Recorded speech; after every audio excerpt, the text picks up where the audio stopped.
fairly well.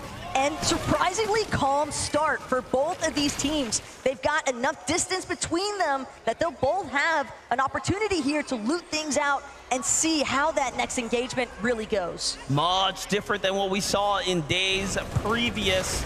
Meanwhile, Peterbot and Boyo also seems like there's a little bit of a different strategy going down here.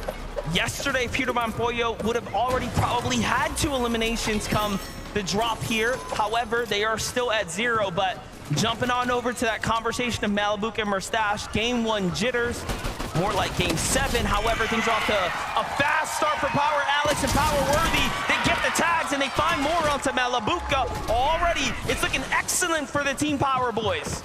Alex trying to do what he can, trying to scramble up behind Malibuca. Malibuca managed to throw down a couple of metal walls just in the nick of time. Nice. But he's only delaying the inevitable. She strikes first here in day 2. Alex and Worthy fully in control now of restored reels. Australia continuing to step up now. That's exactly what we want to see here. But for Kovacs and Huddy, the most surprising, I think, of all the duels that appeared inside of the top 10, given that they had a perfect day 1 minus a single early game elimination. We'll catch back up with them as K-Shota and KK have to make their region proud. All of the Brazilian fans are rooting for any of their teams to step up here. Can they win this first fight? All Chiefs and Crisp are trying to do is just make sure they have to fight back. And Shota eats more damage than what he was bargaining for. Crisp now next to Chiefs. They're going to find that first knock. Shota is down. And unfortunately for them, Keiki goes with him. Very, very tough angle to peek there, given he ran out of real estate. But look at this, Swizzy and Yapko try to make a move out of town, and Yuma and Rise, top 10, the best performing team out of Asia from day 1, is here, ready to meet them in here at match number 7. Something the analyst desk was asking for was a potential Batman, Booga, and Rapid appearance to maybe try and challenge for this bunker that Swizzy, Yapko already seemingly trying to create space around. They've got plenty of boxes surrounding them. Rise and Yuma actually going to opt to disengage for the time being, but curious to see if maybe we get a little bit more action located at that Karen's Crossing bunker. Yeah, I mean, and we've heard the insight, right? A lot of these teams are putting tons of respect on the Asian duos, especially Yuma Rise, Yoda, and Mapoli. Very, very, very strong duos coming out of Asia right now, and they have demanded and earned their respect. But jumping back into things here at the beachhead, Cold and Acorn are coming in, right? They obviously have their heads set straight, right? They had a great performance day 1. Finding their stride here is going to be super important, given that, I mean, there are those external pressures, right? Teams playing off the cuff, teams, of course, hitting the reviewers. But today is a real opportunity to see for some of those teams where the off-spawn contest didn't necessarily pan out in their favor, how have they actually chosen to adjust? And will it even work out for them, or will they choose to fall back to that familiarity of once before that took place in day 1? Kovacs, though, Huddy, still trying to ensure that they can try and maintain their position at the top of the leaderboard, and they're gonna have to fight their way through Scroll and Sky, just getting held here on the edge of Rebel's Roost. Yeah, all things considering right now, Scroll and Sky were winning this engagement, given that Kovacs does not have heals to work with, but Vino and Clicks in a very important fight, a quick rotate, a swift one to find Crisp and Chiefs here, and they shut them down, and they're off to a very hot start. It's almost surprising to see Veno and Clicks look for a new method of approach. The real question that remains now is Chiefs, Crisp, how are they going to manage to actually deal with this sort of early pressure? Because, again, the small surprises, the little bits of bamboozlement, that's all it takes in a split second for everything to go south. Scroll and Sky moving back to the Rebels' Roost after pushing out Huddy and Kovacs there. So it does seem like both teams are going to be content with the exchanges between their sides, but jumping over to Bolts and Bryce, a very clear forecast tower play in motion right now. Look, I know Vico and Flixie like to think that this is their forecast tower, but these exchanges right now from the peaks of these Surge bases are leading me to believe that Bolts, Bryce, they might just get this one all to themselves. Their drop at Dumpelhasen just gives them so much more of an advantage for tracking quicker towards this forecast tower, getting that setup online. Quick preview, though, of what Chaputini have been dealing with, and it's actually Oshi, but Worthy, unfortunately, not going to be able to stand tall this time. very tough team to go against. Chapentini, who won game number 1. Clearly, they have a stride about them that has been shown here this weekend.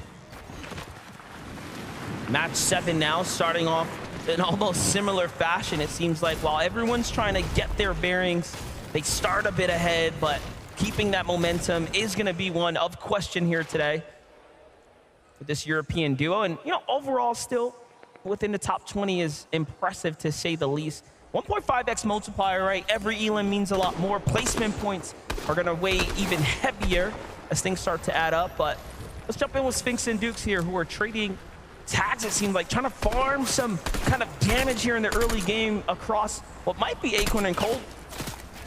Right now, Sphinx and Dukes, they're just taking full advantage of applying a little bit of pressure onto the teams at Redline Rig. Keep in mind, if they do get a successful shield crack, they could always look to just try and turbo aggress. They've got that flaming boost hoop right next to them, and Sphinx just seems to be prioritizing exclusively the surge tag damage threshold control.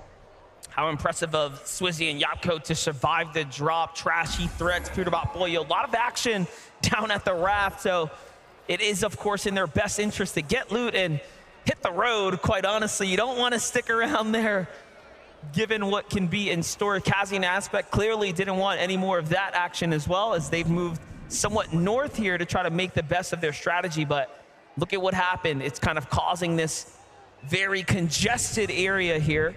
Ultimately, when the Storm Surge turns on, most of these teams that have created these new adjustments will end up clashing in much different circumstances. And well, that's the thing, because teams can review, teams can try to make those adjustments and implement new strategies, but how much of it is actually going to be structured around what you were engaging with in day 1 as opposed to the other adjustments that similar teams, similar mindsets, everybody is looking to try and change things up here, at least if day 1 wasn't working out in their favor.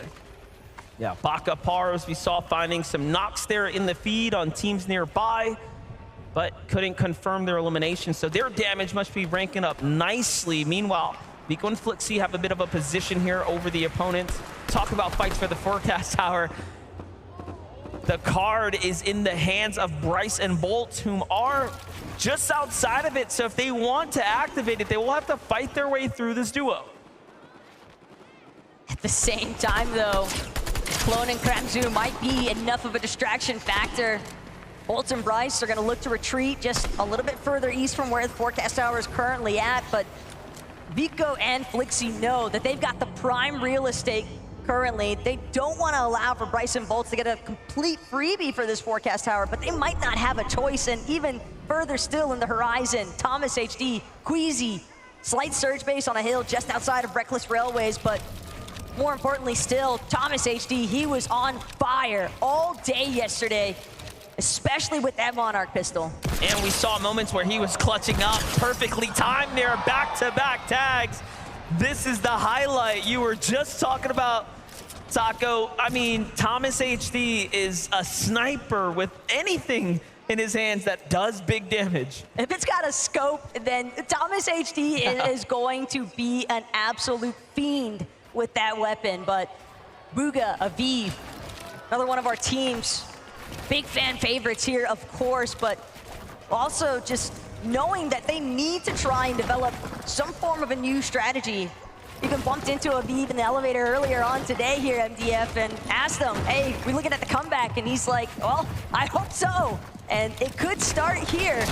They've already got one elimination onto Danath. It's just Tinka trying to keep his duo's hopes alive, but Booga and Aviv, they struggled a decent bit with their surge damage, so this could be a big opportunity if they're able to pinpoint where Tinka is at, and they don't look like they want to let him go. I'm looking at the map, though. There's a team moving in very fast here from the south now, so other opinions are going to be thrown into the conversation here. It's Asia's Job and Michael, who have now started sliding their way towards the Doom's Courtyard. So anything really can happen. It'd be wise for Booga and Aviv to possibly make a move now, but of course, it's day 2 strategies.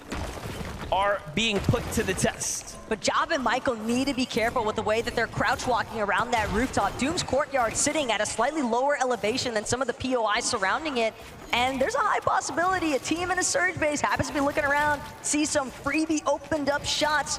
Players not protected from behind because they're too fixated on trying to get this surprise opportunity onto Aviv and Bugha.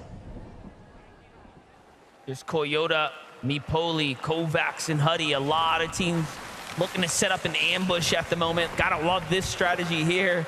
We haven't seen too many big plays coming out the bush just yet, but doesn't mean even a top-tier professional won't get caught off guard, given that we've seen anything happen here on the desk. But there's just no foot traffic here, given that the zone is pretty far north, it seems, northeast-ish at the moment. Problem though for Kovacs and Huddy, since they were forced out of Rebels Roost, they didn't actually have that time, that opportunity to properly farm out some of those much needed hard materials. Their mat count looking a little bit grim given the current circumstances. It's gonna be hard to try and control your own mid game. That materials to back it up is Ed, Persa tracking down solo in Nathan, but no backup this time in sight for Nathan. Persa on the move right now. Ed pressing hot on the walls here. Nathan trying to escape.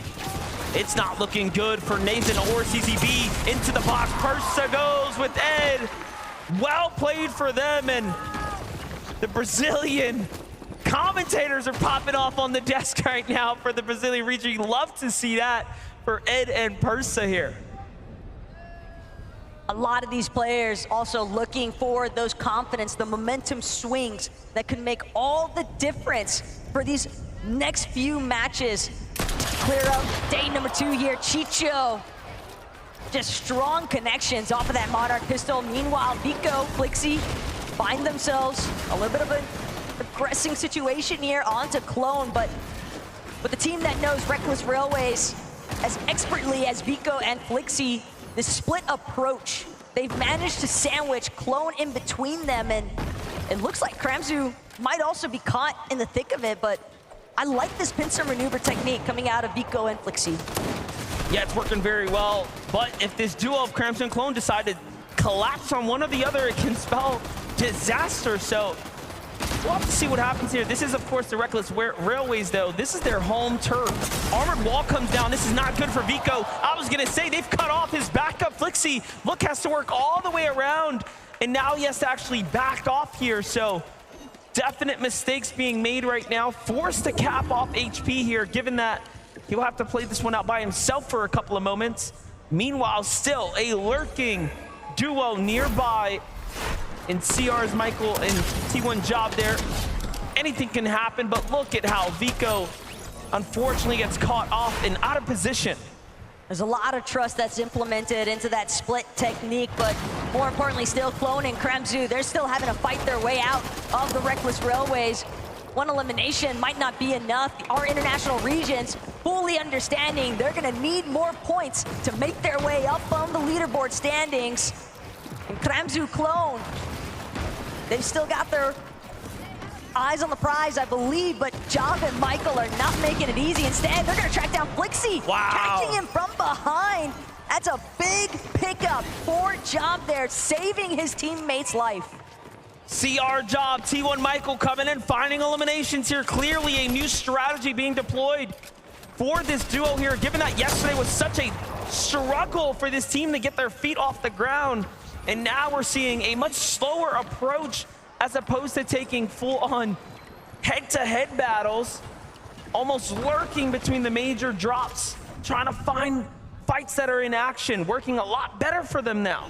But the bigger picture here at DF is that when you've got our third place team going out this early on into the match, no placement points secured, and that is a massive deal because it gives so much opportunity. It opens the door for everyone else to try and squeeze their way inside of it. Kramzu back against the wall, trying to see if he can work this way out. But it's not gonna be enough. Michael with the collapse, clean elimination, and that's gonna be 3 in total for Job and Michael. We're seeing why this is a team that had their dominating run on the region.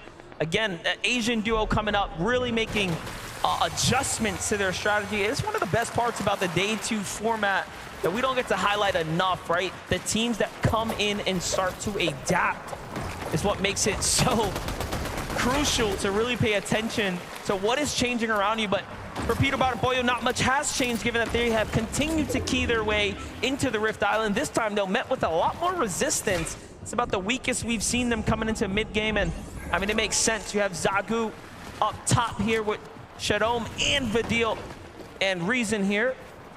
Very strong teams, very low on the surge here for Pollo and Peterbot.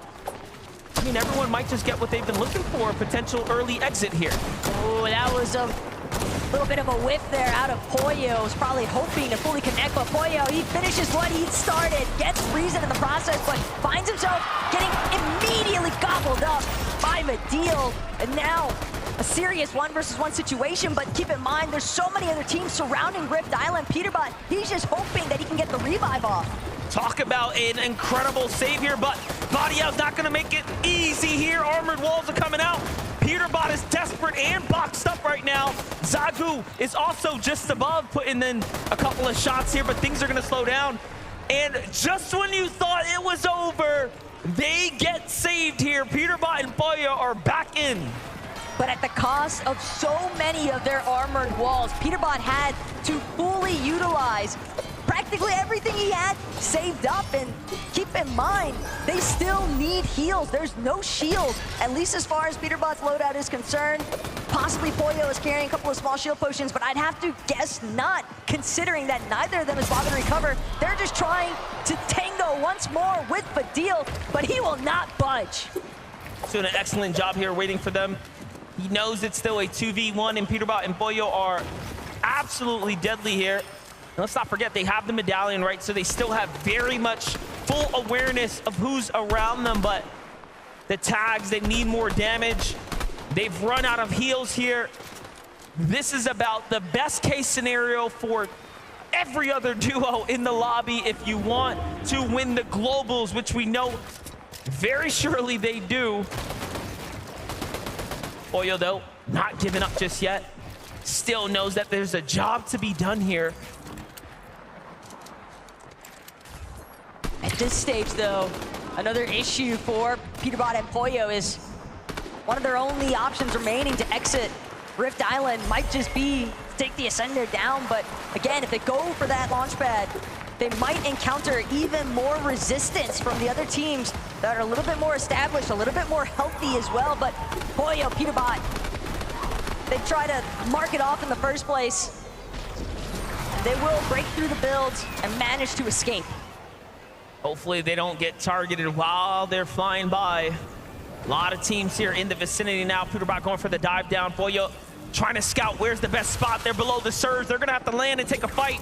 It's all or nothing now. Peterbot tries to go for Dukes and Sphinx, and they go for it, but Peterbot gets knocked. It's all up to Pollo now. Everything lies on him to keep the train going here. He's gonna find a lot of tags here, just enough to keep his team in the win now. They try to box up Peterbot. They want to finish his duo. He's not trying to give it away for free. He's actually fighting with all of his heart here, and they're running for him, trying to steal his duo away, and he's going for it, but no!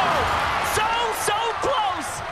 Almost takes down Dukes as well in an incredible exchange, and first place is out. The runway is open. Respect the meat shield performance there out of Sphinx. He knew that he was already relatively low. He could absorb at least one shot and trust that Dukes would get the job done. But a massive upset here in match 7 as 3 out of our top 5 teams already eliminated. Thomas HD, Queasy, Trulex, Chicho.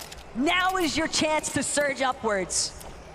Agers is solo at the moment inside the zone, but we gotta get the update here from Queasy and Thomas HD, who have been working their way up slowly, steadily, looking to manifest this global championships victory right before their eyes here. The tags are great from Thomas. Things are really starting to ramp up now, and we know what they're playing for, and that's that victory. We saw it in the interviews. They just want to take height. At this stage, if they've had a chance to witness what's been going down inside of that elimination feed, Thomas HD and Queasy exclusively need to focus on their own game, just playing things out as if it's any other match. Pretend like all these other teams in the top 5 are still in the lobby, because that's what's gonna give them in the mindset to stay for their best performance. There's a lot going on right now, given that the zone's starting to develop here. It's not just high ground being held.